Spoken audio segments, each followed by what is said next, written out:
Do you struggle with adding textures to your background? Don't get the desired grungy texture? Well, then keep watching this tutorial to learn more. Hello and welcome to Joyful Creations. This is Jayashree this side.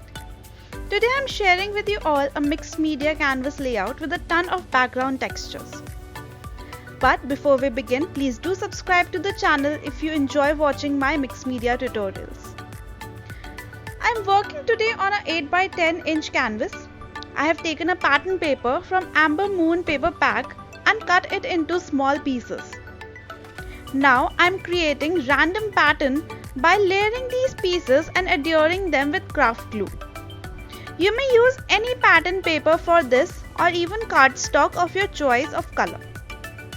Since I'm planning to do a grungy background today in color black and red, I found this particular pattern paper to fit my layout. You can totally skip this step too.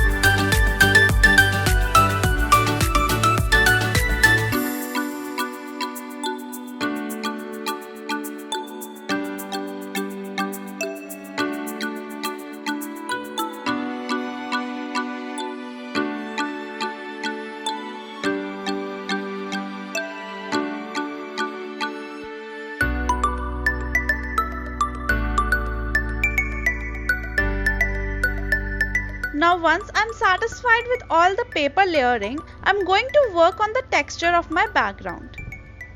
I'm going to use Gothic and swirly floral stencils from Finnabair today. Now to add the grunge, I am mixing two texture pastes together. One is my homemade regular texture paste, and to this I am adding just a little bit of white sand texture paste.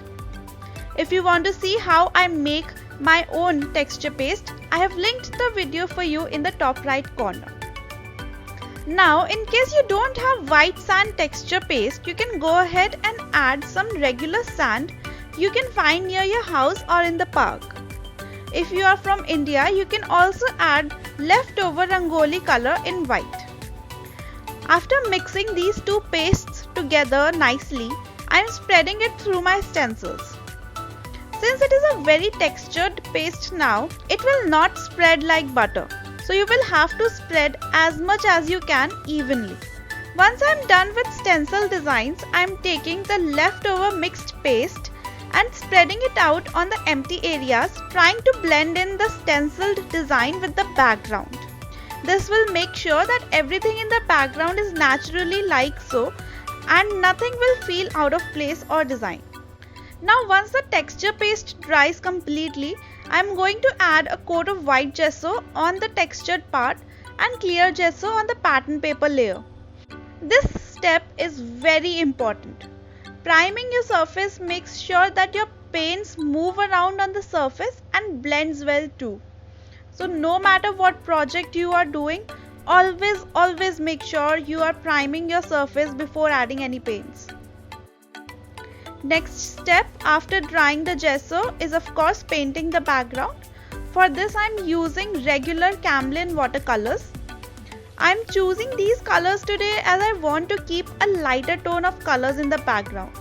I am using only two colors today, black and red. I am simply spraying water to my background, adding color to it and then moving it around. I am going to repeat the same process for both black and red color.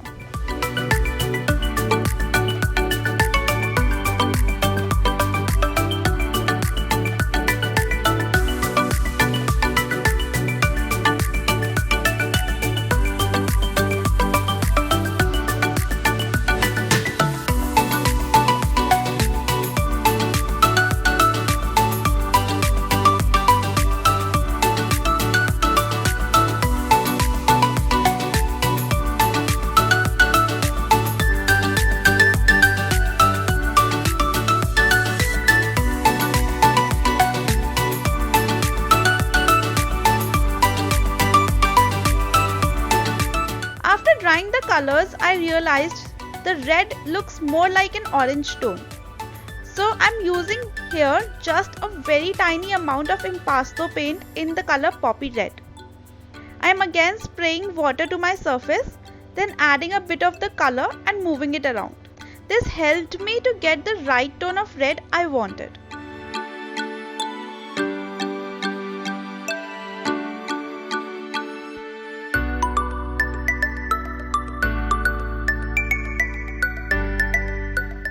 Now on to the embellishing part and composing the layout. For this I am using border lace die cut from Fantasy Dies, foliage die cut from Dress My Craft, and my handmade foam run flowers in the colors red and black. I am starting by layering my flowers on the top right corner. I am using some distressed cheesecloth to add a layer beneath the flowers. I am also adding some chipboard foliage for an added element. I am going to create a similar floral arrangement in the left side of the image as well.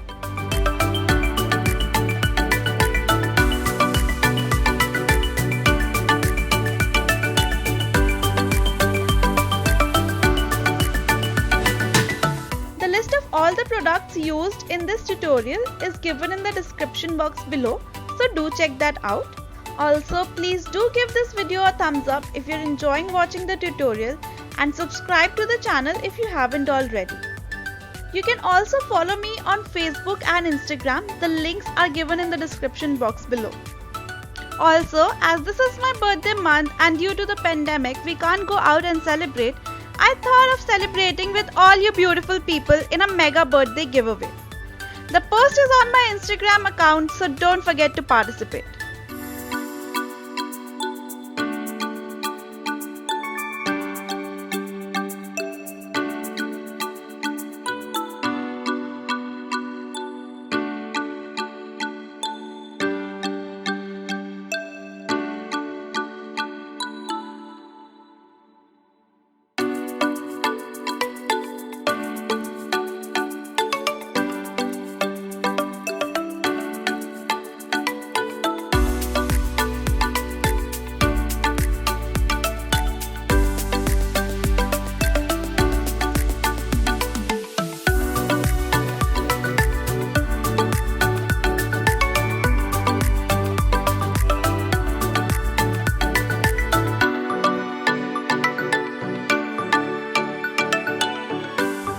Now once done with the composition, I have here some clay molds made using Prima molds. I am priming them with white gesso first, then drying them. Next, I am using a dry brush to add a little hint of the red color I used before. I am now adhering them underneath my flowers to create an extra layer of elements. It adds a lot of interest to the composition and also helps to fill in the blank spaces if any.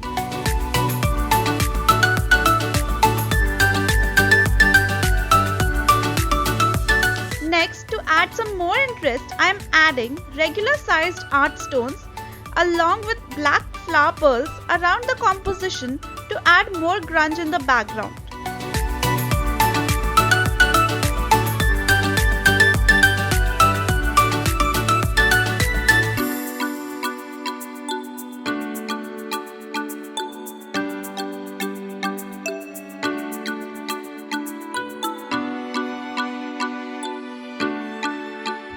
Last but not the least, I am adding some black watercolor splatters to finish the layout. I hope you enjoyed the tutorial and learned how to make a grungy background with just 2 supplies. Please do give this video a thumbs up if you liked the project, and don't forget to subscribe to the channel before you go. Until next time, stay home, stay safe and keep crafting. Bye bye.